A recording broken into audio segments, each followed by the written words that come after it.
কোনো ID card নাই, দেখছেন ভাই ভুয়া আইডি কার্ড, এই ভুয়া আইডি কার্ড আসছে।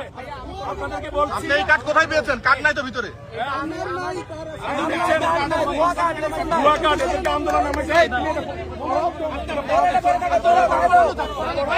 ভুয়া আইডি কার্ড আমরা ধরেছি, ভুয়া আইডি কার্ড ধরেছে।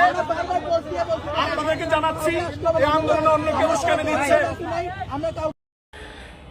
ভিডিওটা সবাই মনোযোগ দিয়ে দেখছেন তো? দেশের মধ্যে একটা অরাজকতা করার চেষ্টা করতেছে। যে জুলাইয়ে পালাই গেছে ডাইনি, সে জুলাইকে বিতর্কিত করার জন্যে জুলাইয়ের মধ্যে একটা অঘটন ঘটানোর চেষ্টা করবে। তো সবাইকে বলবো যে গুজবে কান দিবেন না, গুজবে হুজুগে বাঙালি হয়ে যায়েন না। সবাই একটু সতর্ক থাকবেন, সচেতন থাকবেন, আর ভিডিওটা শেয়ার করে দিবেন। আসসালামু আলাইকুম।